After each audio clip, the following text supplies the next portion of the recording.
Welcome back to the 65th online episode of Peacetime, hosted every Sunday morning by Peace Point with myself, Phra Nicholas Thanissaro, live streaming from our meditation center in London. Last time you saw me, we looked at blessing number 23 on humility. With the Dhamma talk today, we'll continue in our series on enlightened living to the third blessing in the instilling oneself with basic virtues subsection, that is number 24 on contentment. So today's session will run to about an hour and 10 minutes, starting with a 20-minute talk to define the different forms of contentment and discontent, then 30 minutes of meditation and 20 minutes on secular and spiritual ways to cultivate contentment in various aspects of our lives. And I should disclose up front that we have already met up with contentment in session A25 as an antidote to overcome greed in the mind from way back in the Peacetime episode of October the 2nd, 2020. Before starting to discuss the 24th step on the stairway of Buddhist practice, let us take stock of the place of blessing 24 in the 7th group of blessings, cultivating basic virtues, so that we can see how they integrate. In our pursuit of basic virtues, we started by opening up the channel by which we can transfer the virtues of others into our own heart. The respect of a blessing 22 helps us overcome the tendency to find fault with others, allowing us to appreciate others' virtues and strengths in order to learn from them. The humility of blessing 23 helps us to avoid overestimating ourselves so that we don't look down on others, and so that we can keep the flexibility of mind necessary to avoid becoming complacent about further improving ourselves. However, there is one more virtue that we need to acquire for ourselves, owing to the elusive nature of the habits that we're trying to instill in the mind. It is a virtue that is a stranger to our normal mundane skill set, where, for example, in our working life, we often have to rush and compete to achieve our ambitions, where we are often goal-orientated and transactional. For worldly phenomena, it's always with an eye on the outcome that we invest the necessary effort. However, for spiritual phenomena, it's a very different approach. Often, the more we hanker after results, the more elusive they become. Spiritual phenomena are like trees, where you must add the water and the fertilizer at the roots, but the blossoms and fruit for which we wish will appear in another place altogether, which is high above our head. However, if we spend the whole day gazing into the branches to the neglect of our watering, we will never get the fruits and blossom we wish for. For meditation too, we have to do our daily practice without undue interest in what the results will be.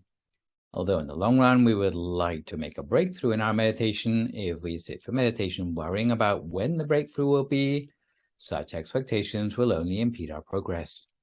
Not only for personal virtues, but also for social virtues, we have to concentrate on our cultivation and not worry about the results. If you imagine a person who whines incessantly all day long, how come no one ever listens to a word I say? Do you think their protest will solve their situation? If they were instead to ask themselves how they could make themselves into the sort of person people would want to listen to, and to get down to cultivating those virtues instead of complaining, their effort will be much better spent. In this respect, the cultivation of virtue is like a tennis trainee who concentrates their attention on their technique rather than on the results. Some tennis players make the mistake of worrying constantly where on the opposite side of the net the ball is going to land. However, instead of projecting their anxieties over the net, tennis coaches often recommend their students to concentrate instead on how they hit the ball. If they hit the ball correctly, then the ball will go where it's meant to, whether the player worries about it or not. This is why, instead of getting caught up in expectations and comparing ourselves to others, we need to cultivate the quality which will allow us the acceptance and enthusiasm to work on ourselves as we really are, instead of wasting our time daydreaming about how we want to be. That quality is contentment, a key aspect of our personality which, apart from being important for self-development, also has a social role in allowing people to pool their strengths instead of competing against one another. The Pali word from which the word contentment in this blessing is derived is santuti, which can be broken down into the syllables san, which means oneself, and tutti, which means happy. Thus, in its entirety, the word means happiness with oneself and one's possessions. In other words, knowing moderation or knowing enough. Outside its Buddhist context, contentment is a concept that is much maligned because people blame the idea of contentment for standing in the way of economic progress, or claim it makes people too lazy to change or to improve themselves in their situation. They think it means being content to do nothing, or being content to remain in isolation from others. In fact, these less desirable qualities are referred to by separate words in the Pali language, which are different from the word santosa, which is used to refer to contentment. For example, a person who is content to do nothing is referred to as lazy or kosacha in the Pali language. Similarly, being contented to be alone or seclusion is referred to as parivitta in the Pali language. The Buddha was never one to teach his disciples to be lazy, backsliding, or to avoid work, or to be inert or unresponsive in a way that impedes progress and prosperity. On the contrary, the idea of contentment in this blessing is that when each person accepts their own strengths, weaknesses, and place in society, they will be in a better place to work on themselves spiritually. Such contentment can be applied to what people have, what they receive, and what is appropriate to them, in such a way that the tendency to fight over luxuries will be reduced, and along with it, the jealousy and infighting that is often common between those of influence in society. Accepting yourself as you are has three different facets: contentment with what you have, contentment with what comes to you, and contentment with what is appropriate to your status. In regard to contentment with what you already have, or as it's known in the Pali, Sakkena Santosa, the Buddha said at Dhammapada verse 365, using the Pali words talapam nati manyaya, that you should never look down on what you have, which may mean being content with your parents, your spouse and your children, your job, your appearance, and your nationality. Even if there are faults with these things, it's still necessary to be okay with them, not exactly arrogantly proud of these things, since we've already dispensed with that in the previous blessing, but proud enough of ourselves that it seems worthwhile for us to gradually make the necessary improvements, rather than attempting to solve our dissatisfaction by stealing away something we envy from someone else. Even the humblest of shoemakers working in the gutter, although they might not like it much at first, if they can manage to take pride in their work, have the chance of one day building up a prospering shoes business. If a person is contented with something, they tend to give attention to that thing, because contentment, properly understood, gives us the encouragement to expend effort on the things we come into contact with. This is why contentment, in our meaning of the word, is something which helps us to vanquish laziness rather than encourage it. If you can truly accept how you are, it enables you to apply yourself to the very best of your ability. It's not like a person who thinks, my parents are uneducated, what hope do I have of doing anything worthwhile in my life? Or people who blame their parents for not being better off. So it's no use wasting your energy on being discontent. You would be better rechanneling your energy into improving the situation. With regard to the second component of being content with what you get, or as it's known in the Pali, Santena Santosa, the Buddha taught in the Suvanahangsa Jataka that yang latang tena tutabhang, which translates as, you should be content with whatever you receive. In practice, what this means is that whatever task we are working on, we need to be able to accept the outcome. Sometimes the results don't reach our high expectations, but if we can be content instead of losing sleep over it, we won't despair before being able to make the necessary adjustments for the next time. Those who lack this sort of acceptance end up assuming they are doomed to misfortune, obsessing over all the things that went wrong. By contrast, someone who is contented will be happy with whatever comes to them, instead of always envying their neighbor's better fortune. If someone gives you a small plot of land, then you can build only a small house. but you should still be thankful that you don't have to waste money renting for many future years.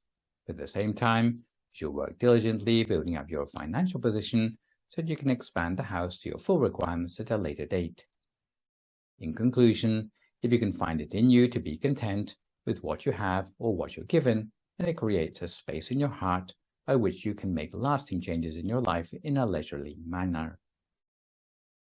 Lastly, we come to the slippery topic of contentment with what is appropriate to you, or as it's known in the Pali language, samena santosa. This aspect of contentment is to guard against things which seem like a great idea at the time, but which will cause problems in the long term. Supposing a monk is enjoying a simple life of reflection in his humble temple, and someone comes along and offers to install a solid jade or gold Buddha statue in his temple. On the face of it, sounds like a great idea because it will attract lots of pilgrims to his temple, and he won't need to worry about the temple's income anymore. However, since he is a monk and not a property developer or a security guard, it might be better to turn down that person's well-intentioned offer, otherwise he might lose the serenity he was originally seeking in becoming a monk. Again, reflection on what is personally appropriate may be a useful way to prevent giving a homeless guy a heart attack when he wins the first prize in the lottery. In fact, it touches on the whole discussion of what the homeless guy really did need if it wasn't a ton of money. In other words, what would have been appropriate to him. And to stay on the subject of lottery winners just for a moment, many winners who lack experience with money management may get into really ugly quarrels with purported friends or relatives, all of whom feel entitled to a slice of the winner's money. These are all possible examples where the contentment teaching on what is appropriate could have saved the day. When considering what is appropriate for oneself, there are three perspectives: whether it's appropriate to our status, whether it's appropriate to our potential, and whether it's appropriate to our level of virtue.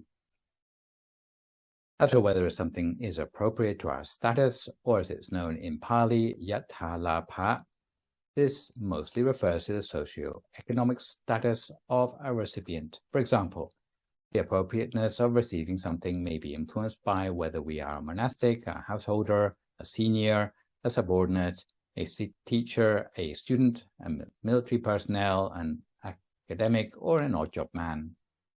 The things we use and consume ought to be appropriate to the socio-economic status that we occupy instead of being pretentious.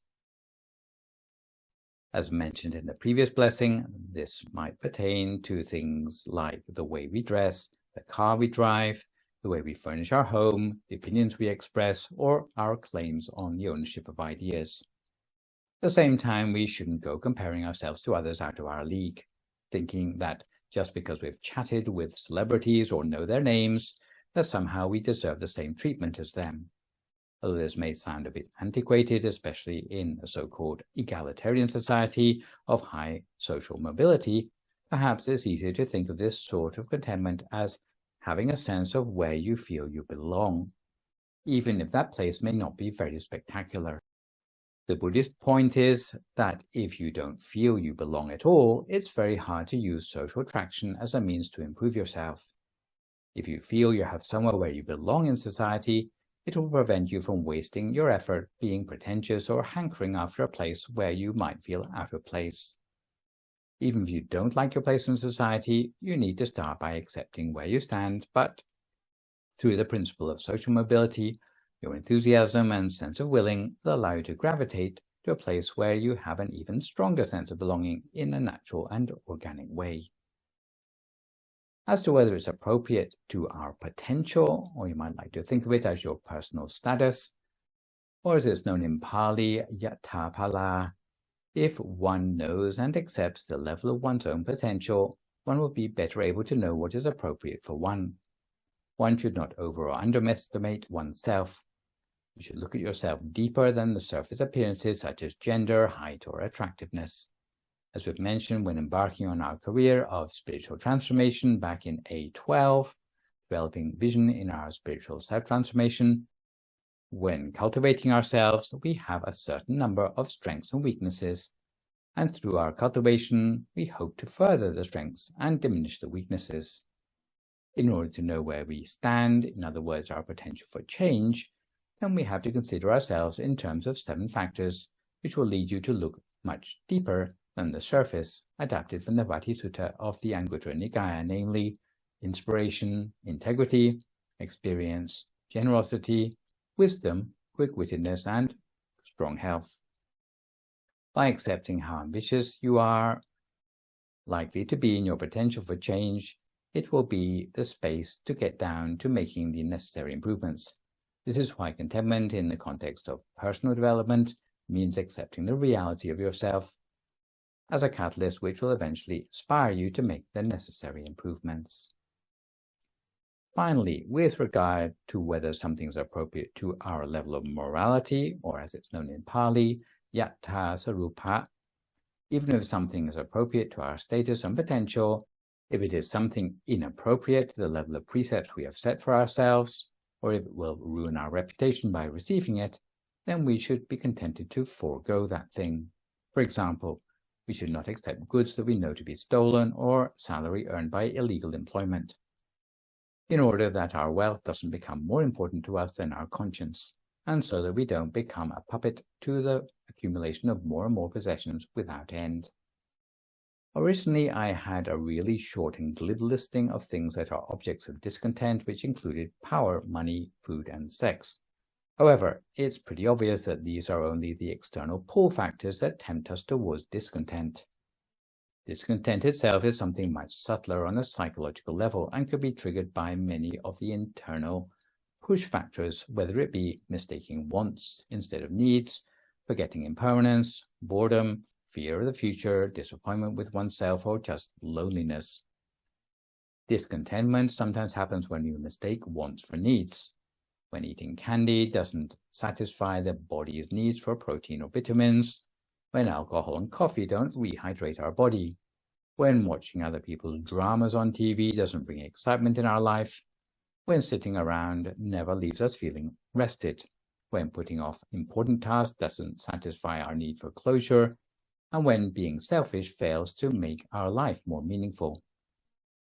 Discontent sometimes happens when we forget the truth of impermanence. Change is the one constant thing on this planet. We forget that there are only going to be a certain number of times that we'll be satisfied to hear that catchy tune before we get bored with it. There will only be certain times that you will be satisfied to wear that beautiful item of clothing before it goes out of shape. Boom times alternate with recession and unemployment. Everything we are proud of about our body fades with age. Witty remarks wear thin. The reputations of people and organizations that we used to look up to get tarnished, so we're left wondering whether our original contentment with these objects was all in the mind from the start. Even boredom is a sort of discontent. When we already have green grass on our side of the fence, the grass on the other side of the fence still looks greener. Sometimes it's just our tendency to find fault with the good things that we already have.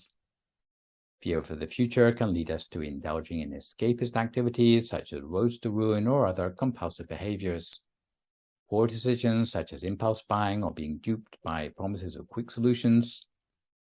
Disappointment with oneself or lack of compassion may mean that we fixate on our faults instead of going slightly easier on ourselves to build up the acceptance and motivation to work around to actually doing something about it. Loneliness often comes back to haunt a person until they can find satisfaction in healthy relationships with family or friends that are founded on love and giving. Once you have identified with which of these causes affects you the most, then you can start to look at the emotion behind the discontent. Sometimes it's a question of engaging with the opposite of the discontent. For example, the opposite of fear is optimism. The opposite of fault-finding is counting your blessings. The opposite of being let down by impermanence is accepting change. The opposite of indulging wants is first to become aware of the nature of your needs. The trouble with discontent is that it develops from insignificant emotions in the mind into more and more serious attachments, until it becomes a bottomless pit. The point of studying about the symptomology of discontent is that you can more easily learn to catch yourself before the symptoms get too serious. From someone who prefers something, we become someone who is attracted to it. From being attracted to it, we want to own it.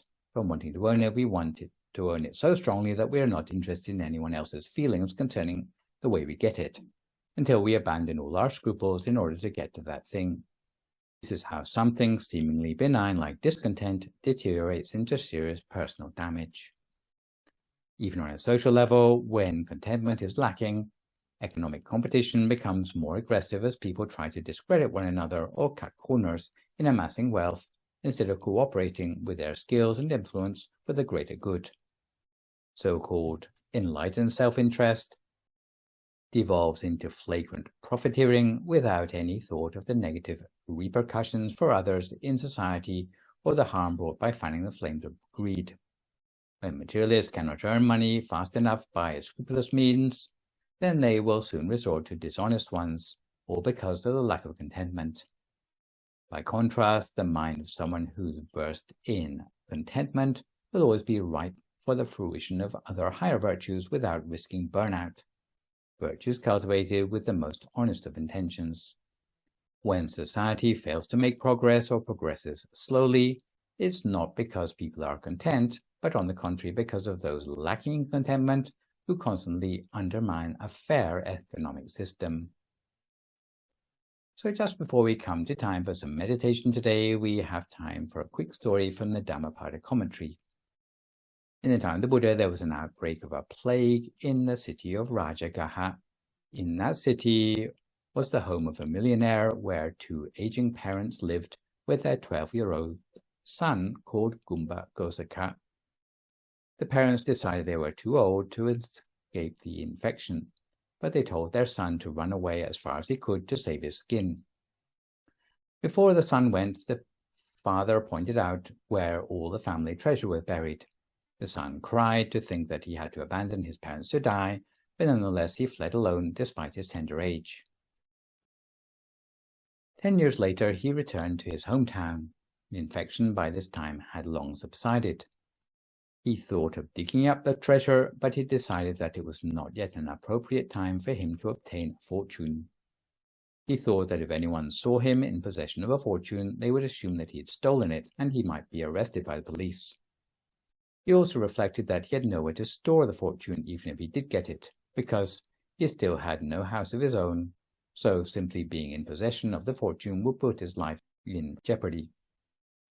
So he therefore bided his time and took a job working as a guard in a house of a wealthy family. His job was to wake everyone up early in the morning and to go around announcing when it was the time to prepare the food, fetch the carts, yoke the bullocks, and other similar chores. He was a kind of town crier whose services were necessary in the absence of clocks and alarms. One day, King Bimbisara heard the sound of the man's voice in the morning and could tell at once that the voice belonged to no ordinary person, but to a rich man. The king sent a courtesan to observe the man, and she returned to the king reporting that the town crier was no rich man, but just a laborer employed in a rich household. The king didn't believe her, so he had the courtesan find ways to inveigle the family history out of the man, until she found out that he was indeed the heir to a fortune. At this point, King Bimbisara summoned the man, curious to find out why he lived like a pauper, even though he was the heir to riches. The man told the king that he was waiting for the appropriate time to publicly claim his fortune. The king told him that the time had now come to dig up the treasure. The young man dug up his fortune, and the king appointed him treasurer to the kingdom as a reward for the wisdom and patience he'd shown in the use of his savings. The story has a lot to teach us about the words appropriate and status in relation to contentment, because it would seem that the man's conduct concerning contentment in this story was exemplary. So now that we are a little bit more well-informed about the dangers and causes of discontent and the benefits of contentment, let's settle ourselves down for 30 minutes of meditation, which today is a recent live recording of the classic Start Meditation Today track, The Center of the Body. So, if at this time you'd like to find a comfortable sitting position for yourself as you listen to my guidance.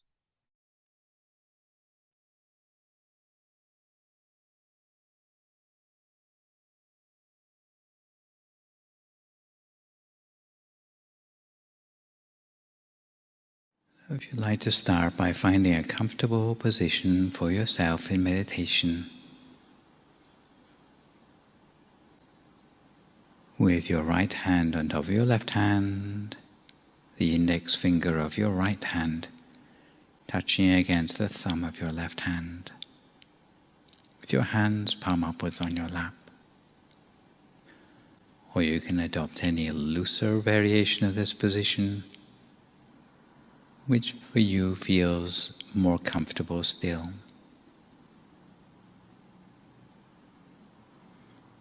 Ultimately, we're trying to strike a balance between feeling alert but also relaxed.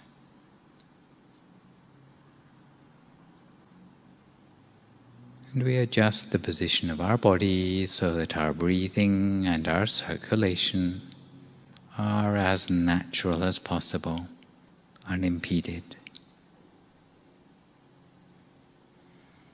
We try to minimize any aches or pains that might interrupt the continuity of our attention.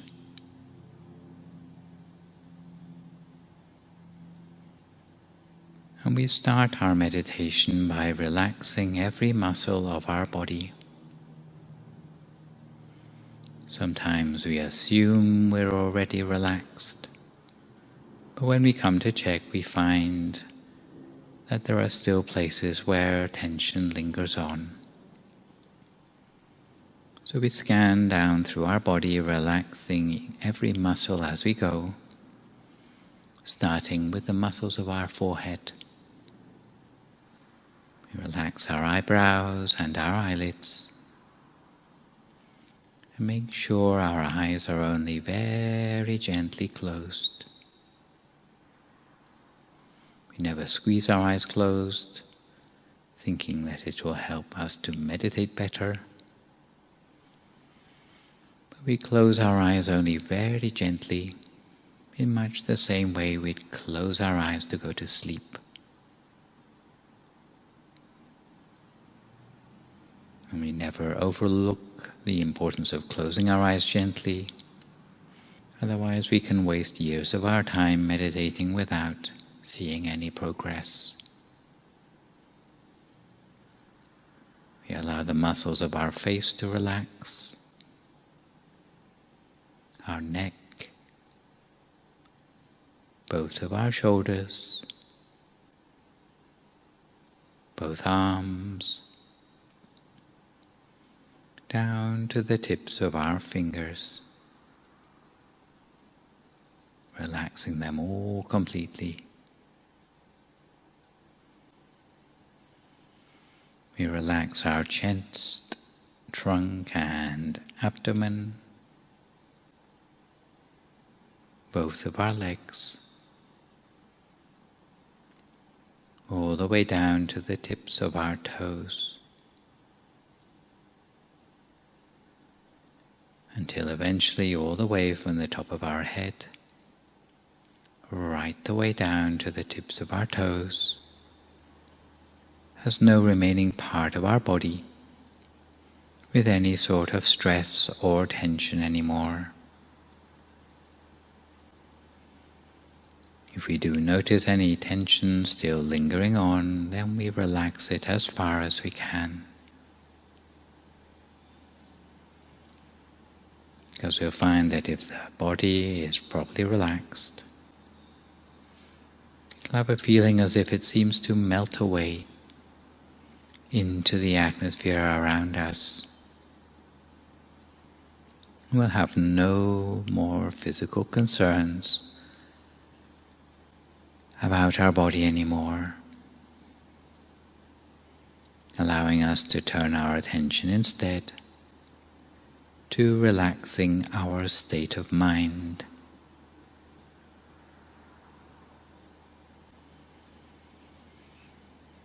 The most convenient way to relax the mind is to forget temporarily about all the concerns with our everyday life.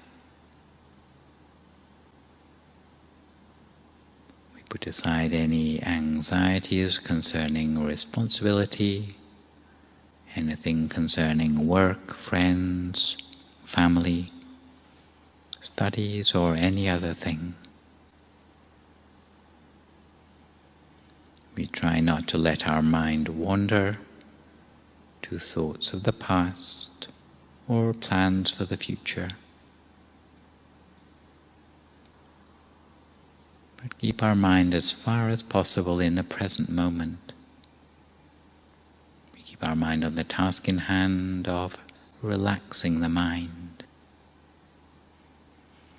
of training and cultivating the mind in meditation, for which we've set aside these precious few moments.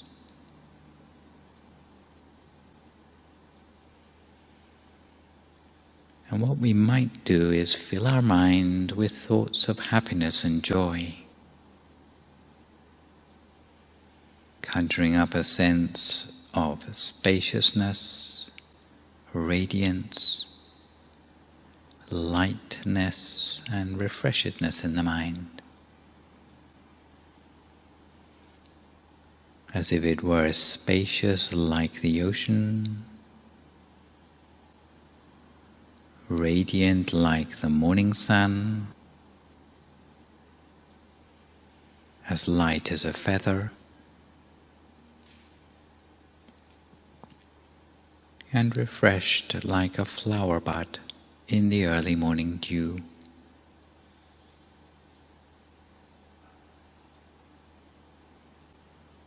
So we fill our mind with happiness and joy, as if those tiny particles of happiness and joy completely filled our mind, leaving no space within the mind for any other sort of thought.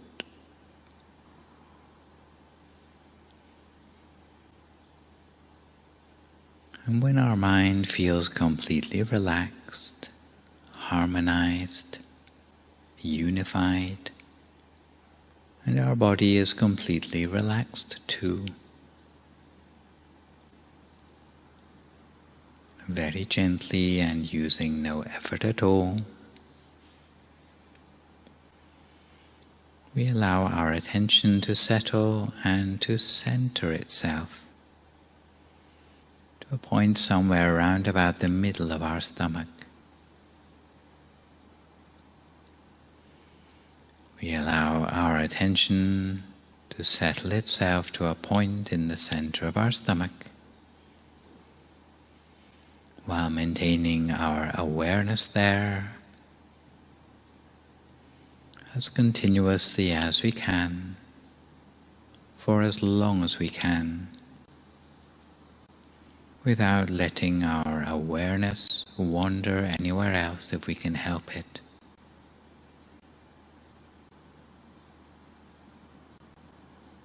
We should choose a point at the center of ourselves which we feel that for us is the point of greatest contentment, a point where we feel that we could rest the mind continuously without moving the mind anywhere else.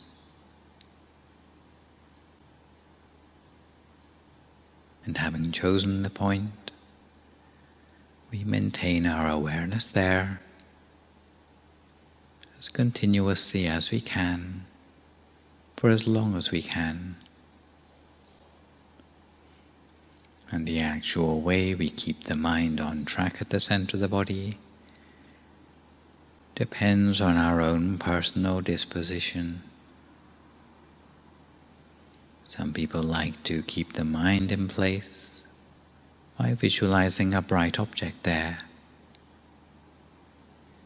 Other people prefer to keep the mind in the center of the body simply by observing whatever inner experience is already there to be seen at the center of the body. If you find the visualization method is more appropriate, then imagine a bright object, such as a shining sun, a full moon, perhaps a star,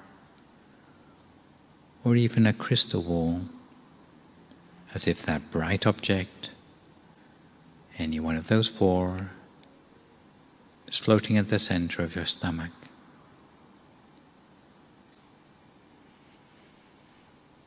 imagine the object as continuously as we can, for as long as we can, without letting the mind wander anywhere else.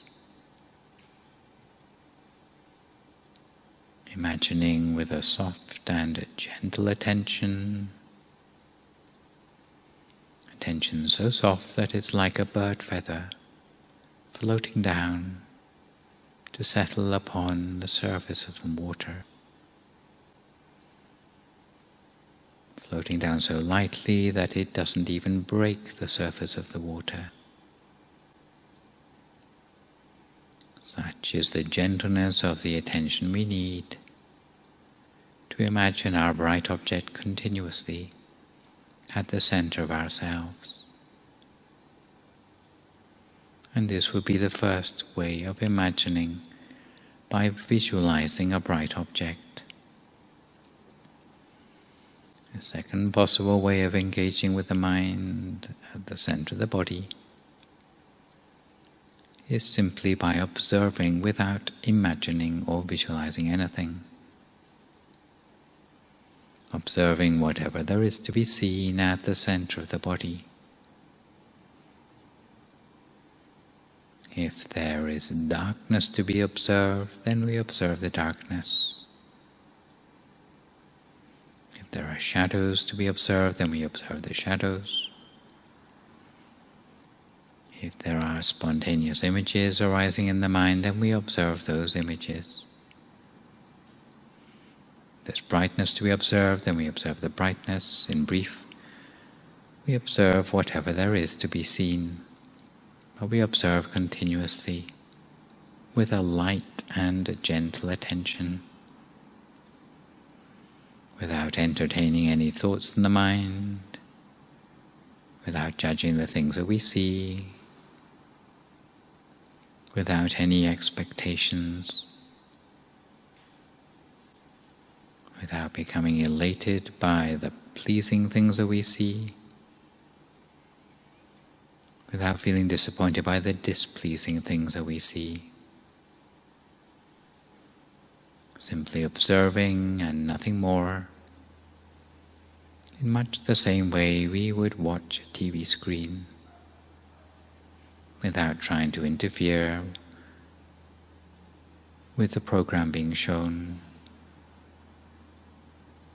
In the same way we observe without trying to interfere or affect the things that we see in the mind. And this is the second method by which we can maintain the mind at the center of the body.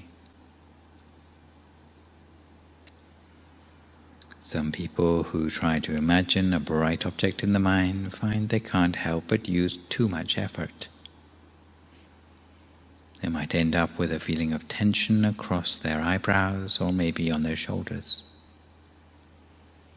If you find you have such a tendency towards tension, then perhaps for you the method of observation is more suitable.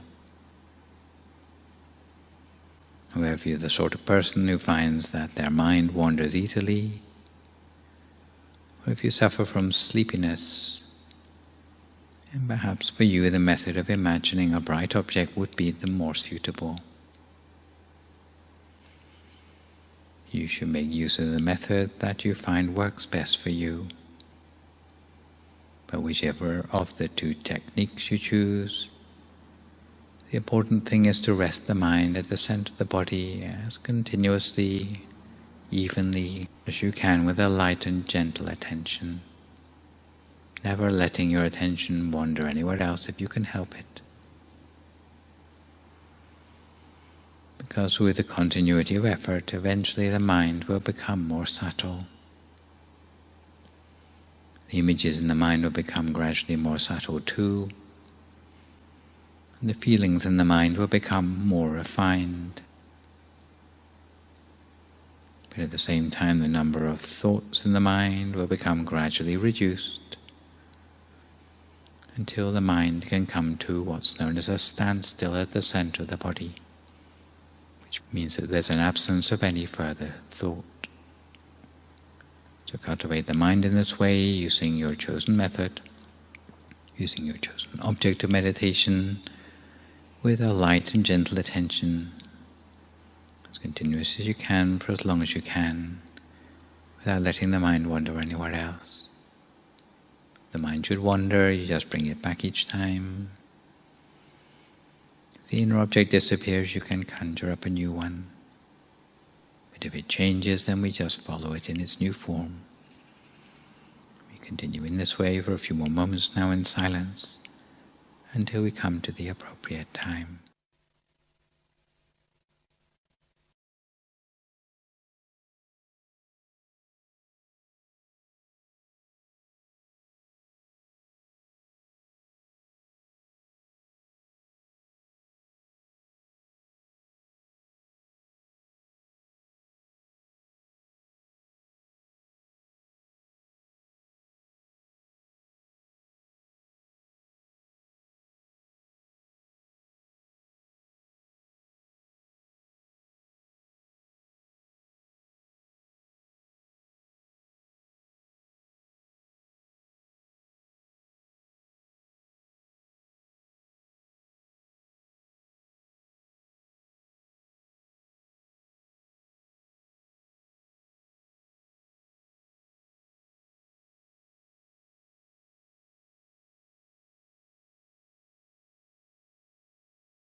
our mind on track at the center of the body the whole the time, lightly, gently, and continuously, bringing the mind back if it wanders off, conjuring up a new inner object if the old one disappears. If we find that we're suffering from an excess of thoughts in the mind, we can try our best to ignore them as far as possible, letting those thoughts die down into silence. But if we find there's still a continuous stream of thoughts in the mind, and we find those thoughts irritating, perhaps we can make use of that traditional mantra, hearing the sound of the words Samma Arahang, Samma Arahang, Samma Arahang, over and over again in the mind, as if the source of the sound is down at the center of our body with the bright object. We will continue to keep up that imaginary mantra for as long as it takes to pacify the thoughts in our mind. And once the thoughts are stilled, we can continue with our meditation in silence as we did before. So we continue in this way just for a few more moments now in silence until we come to the appropriate time.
As we continue with our meditation,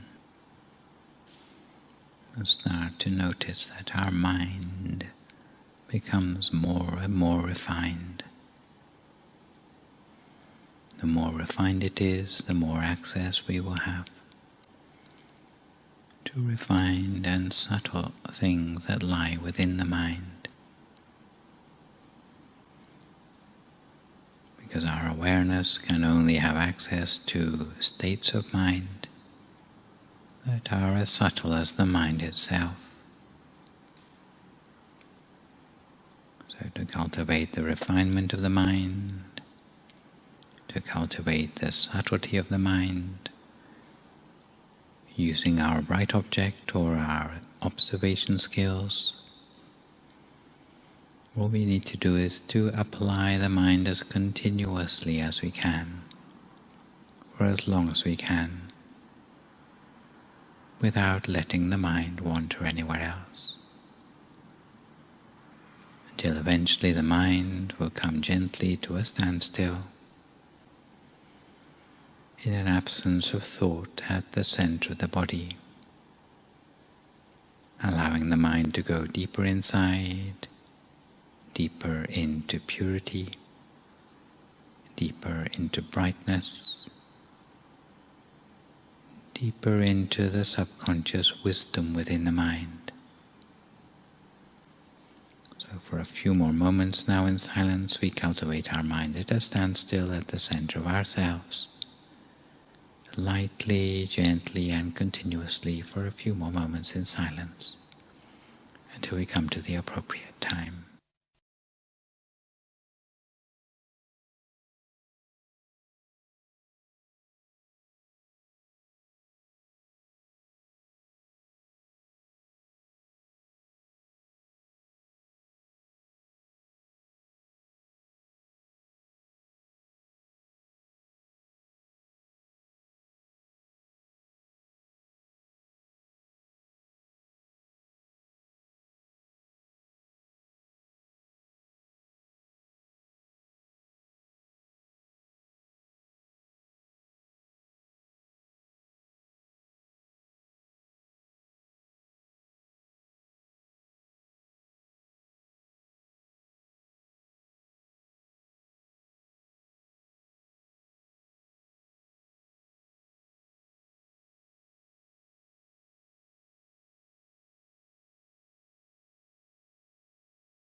Sappa Buddhanupavena, Sappa Dhammanupavena, Sappa Sankhanupavena, Sattha Soti, Bhavantu Te. So if you'd like to come to the end of your meditation for today, you can gradually open your eyes again. If you feel at all uncomfortable, then slowly try changing to a more comfortable position before slowly finishing your practice. So to return gently to our subject matter for today, having earlier defined the various sorts of contentment and discontent, we now turn to look at secular and spiritual ways to cultivate contentment. The usual way of understanding contentment is that since we are restless by nature, we tend not to enjoy the same thing or situation for very long. We need to keep changing things around to keep ourselves interested, or else we might need a completely fresh start if we have previously undergone some sort of traumatic experience in life. This explains why having money doesn't necessarily make us content with what we have. We get a shopaholic rush for a short time when we splurge on impulse buys, but then that feeling soon wears off, dropping us right back where we started. In other words, contentment is not the automatic byproduct of money or success. However, if you are content, you can derive pleasure from simple things in life like a walk with a loved one, a meaningful conversation, a cup of coffee, or just a breath of fresh air. When we start to be able to appreciate the small things in life and take pleasure in simplicity, it is an indication that we are on the way towards mastering authentic contentment. We may discover that owning more than we need makes us restless and sometimes unsatiated or dissatisfied. But that doesn't mean money is not important in life. Financial stability is one thing that facilitates contentment in life, but there's much more to contentment than just having a secure financial future.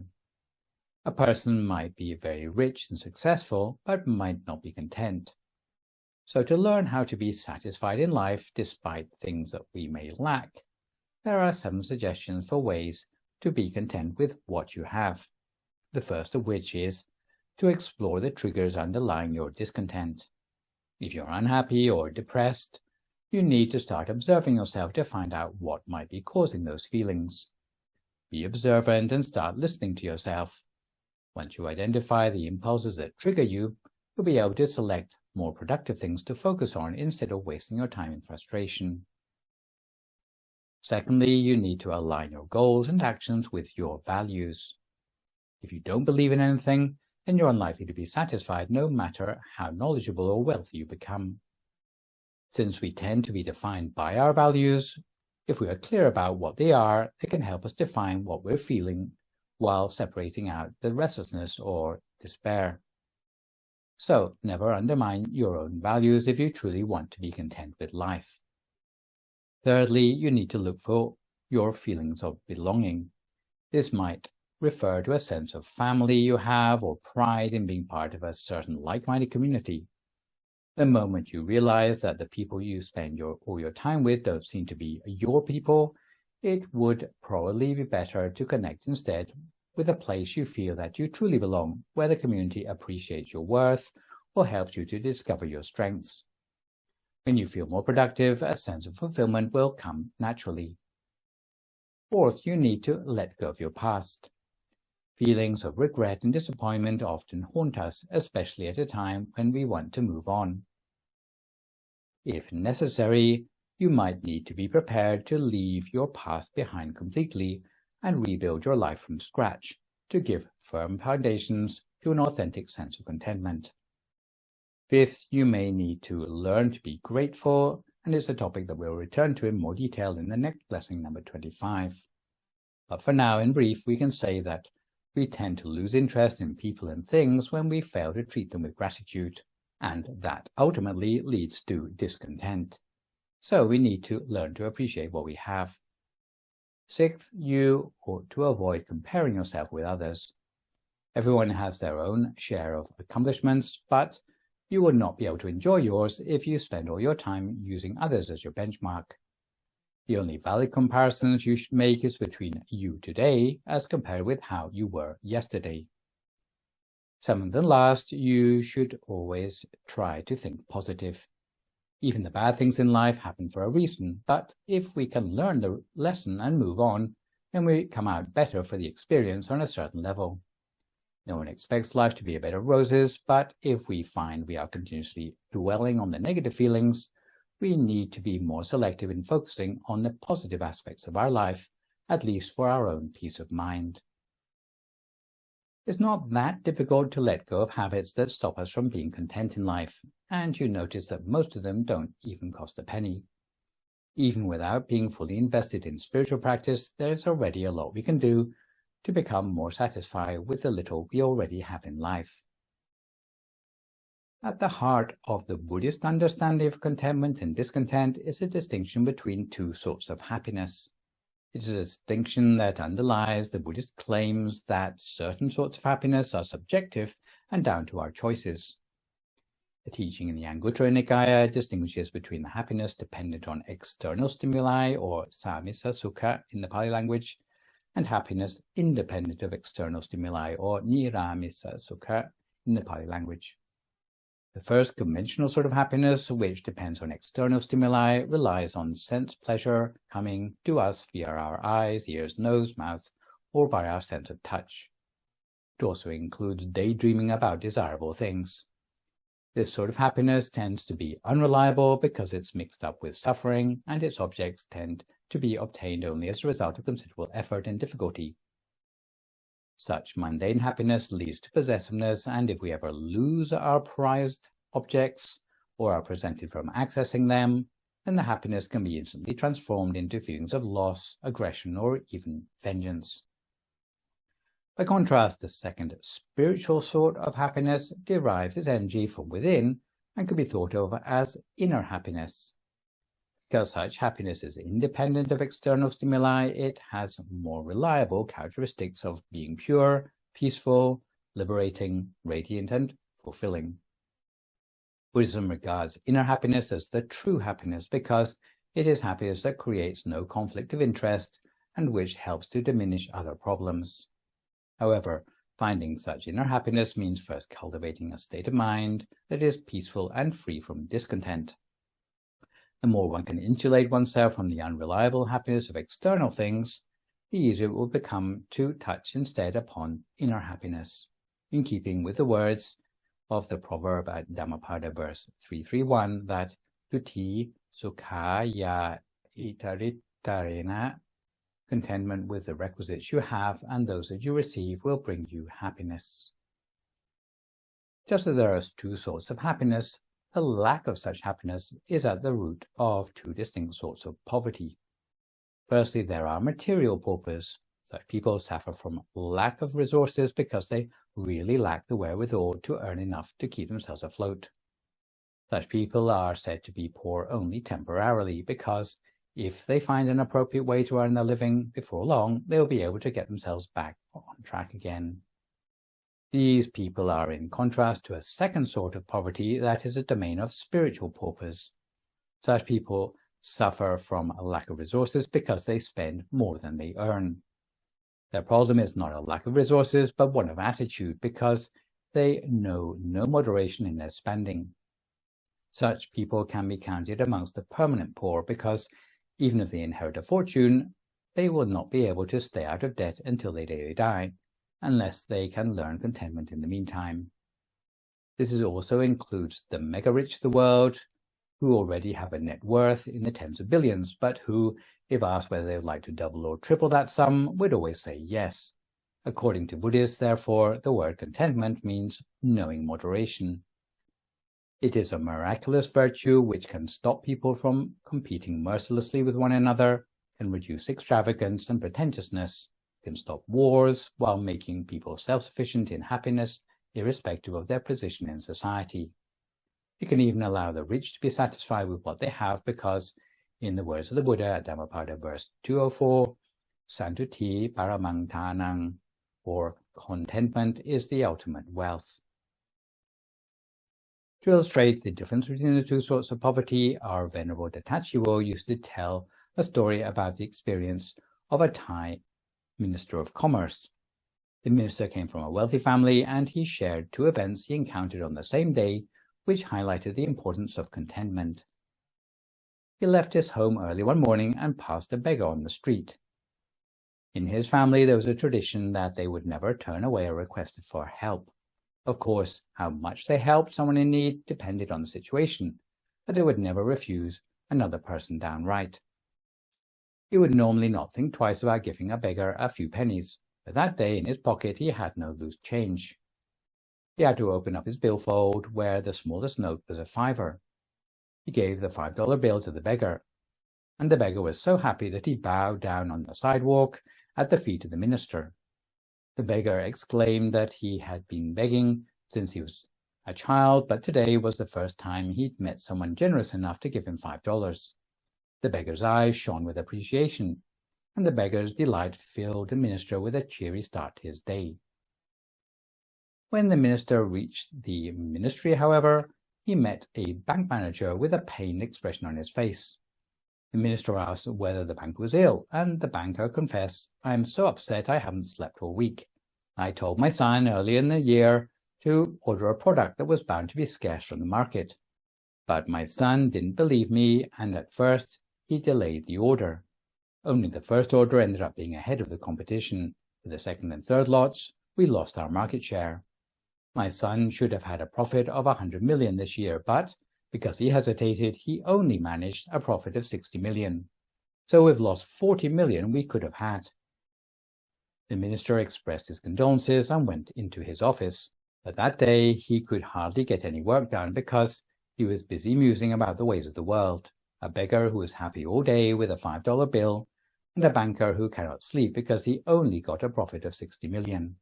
He sat and wondered whether, even if he managed to achieve miraculous reforms as the Minister of Commerce, whether anyone would actually be happier as the result.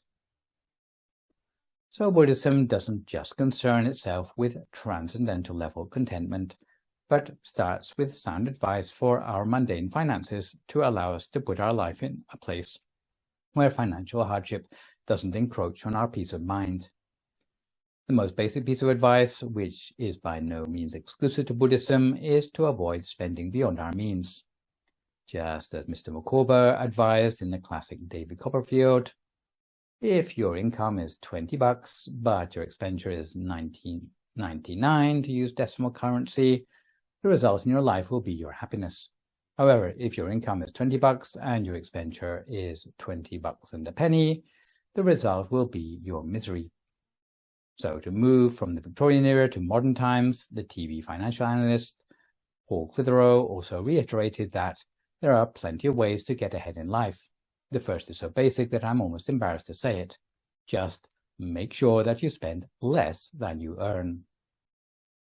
The Buddhist touchstone for earning contentedly, of course, is the 4 chambers of the millionaire's heart that we met back in Blessing 15. As a quick reminder, diligent acquisition means that we work hard to do what we do without forgetting that the purpose of earning one's living is nothing more than to procure sufficient basic requisites in life to support one's physical needs so that one can use one's time, strength, and ability to do what is really important in life, namely, to cultivate the maximum possible virtues in the space of one's life. Buddhism has never seen the working life or the accrual of material assets as an end in itself. Secondly, by careful stewardship, we should take good care of what we've earned. Thirdly, by association with sensible friends, we can avoid associating with wastrels, and, as mentioned before, we should not spend beyond our means. This doesn't mean that you have to live like a monk, but if you have something you really want, then you just save up and buy it, rather than buying it on the never-never. And even on a collective level, Buddhism has always understood the true prosperity of a country to be in inverse proportion to the number of people on the poverty line, rather than in proportion to the amount of money in the national treasury, in keeping with the saying, the absence of poverty is a better measure of a nation's success than the number of wealthy people. In addition to this Buddhist advice on mundane contentment, if we turn to the inner quality of contentment, we are given 6 further pointers for our happiness. The first is to chant the habitual reflections on a daily basis. The words of the habitual reflections contained in the evening chanting go, "We are of a nature to age, we have not yet gone beyond aging. We are of a nature to sicken, we have not yet gone beyond sickening. We are of a nature to die, we have not yet gone beyond dying." If we think habitually of the limited nature of our life, it will help us to reduce the time we waste greedily chasing after desires for things that are ultimately unimportant to our real well-being. The second piece of Buddhist advice that will help us access that inner contentment is to eat moderately and to protect our health more generally. We need to train ourselves to eat to live rather than to live to eat. If you can appreciate moderation in simple things, it will be easier to know contentment in more complex ones. As for our health more generally, if you are in good physical health, you are more likely to be content with what life throws at you. So don't neglect to nourish your body through proper diet and exercise while occasionally pampering yourself as well.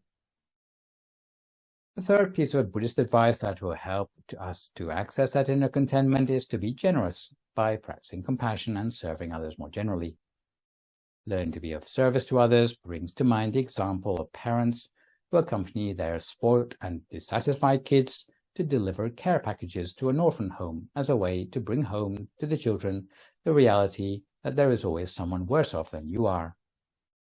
As for practicing compassion towards others, this is a sure way of increasing our own self-esteem, and it will add to our capacity for contentment. There's nothing more fulfilling in life than being responsible for putting a smile on another person's face. Fourth piece of Buddhist advice that will help us to access that inner contentment is the practice of keeping 8 precepts, especially the third precept that concerns abstention from sexual relations. This practice will cause us to face up to our discontent concerning our romantic attachments. Meanwhile, the 6th precept of not taking food in the evening will help us to overcome our gormandizing tendencies. The 7th precept of not wearing jewelry or makeup will train us to be content with ourselves as we are, while the 8th precept of not sleeping on a luxurious bed will train us not to be over-attached to comfort. A 5th piece of Buddhist advice that will help us access that inner contentment is to find time to meditate every day. When the mind becomes more refined, our temptation to hunger for power and fame will be reduced. Nourishment of the soul is just as important in life as nourishment of the body. And there are ways to feed your soul in order to feel that inner peace, one of which is to meditate regularly. Finally, and this 6th and last piece of advice, which comes from ancient times, is to spend time undergoing monastic training from time to time. In Thailand, there's an ancient tradition of temporary ordination where young men take temporary ordination as a monk at the age of around 20 years old. Usually, the ordination is no longer than 3 months. However, it gives the ordinands the chance to experience inner happiness firsthand, and especially the happiness that comes from knowing contentment. Those who ordain as monks are allowed to use only the bare minimum of material requisites, namely 3 robes and a bowl. One's living is simplified down to going on alms round. Such a simple life without worries about material wealth easily facilitates the freedom of mind which gives rise to the subtle states of inner happiness, allowing those with the chance to ordain an understanding of how inner happiness is at the root of attaining contentment in life. So, to finish off with a quick story today about when monastic training in contentment manages to backfire, I'd like to tell a story about a Buddhist nun who let her food cravings get the better of her. And in this case, it seems to be the original tale behind the Brothers Grimm's tale of the Golden Goose. So, once upon a time, there was a Buddhist nun called Thulanantha who loved to eat garlic. One day, she was very glad to meet up with a farmer who farmed garlic for a living. The farmer assumed that the nun would know moderation in eating, so he pointed to the garlic field, saying, "Whenever you want any garlic, just go to the field caretaker and tell him I gave you permission to help yourself." The nun started with a few cloves of garlic, but once she'd started, she couldn't stop. She continued picking garlic until she had picked cartloads of it. By and by, her greed did not go unnoticed, and the neighbors started to gossip and spread it about that the nun was shameless. The farmer himself also didn't know what to say. The news reached the Buddha, and his response was to make the simple rule that nuns may no longer eat garlic. The Buddha looked at the past lives of the nun and caused pictures of her previous lives to manifest themselves for the nun and others to see.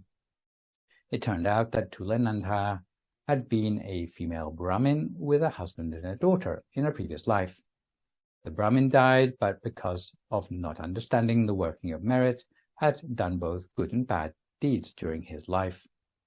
The Brahmin was therefore born as a golden goose. The goose was able to recognize his former wife and daughter in their poverty and shed its golden feathers for them to ameliorate their poverty feather by feather. In that lifetime, Thulanantha had also been greedy. She wanted more than just a few feathers, and a few days later plucked the whole goose bare and shut the goose away in an enclosure. From that day forth, the goose could no longer produce golden feathers. When its new conventional plumage grew back, the goose flew away and did not return. The mother and daughter were thereby reduced to poverty and starvation. The moral of the story is that when you recognize that you are onto a good thing, you should allow contentment to teach you to enjoy it in a sustainable way. So, this session I have introduced to you Blessing 24 on contentment. For my next live session online, which will, fingers crossed, be a week on Sunday morning, we'll continue in the 7th group of blessings with Blessing 25 on gratitude. For good measure, I'd like to remind viewers that you can email your questions about meditation or what you've heard in the lecture to the email address that you can see spelled out in the slide, and I'll do my best to answer these on my next session. In the meantime, try to avoid recklessness or complacency as we continue to deal with the knock-on health and social effects of the pandemic, Maintain a positive mood, speak only positive words, forgive others, extend good wishes to others, and meditate daily. Hopefully, as a result of today's session, you will better understand contentment and discontent, and better equipped with the secular and spiritual strategies I've mentioned to cultivate contentment more and more in every aspect of your life. So for today, this is me, Phra Nicholas Thanissaro, signing off for now. So long, folks, and stay safe.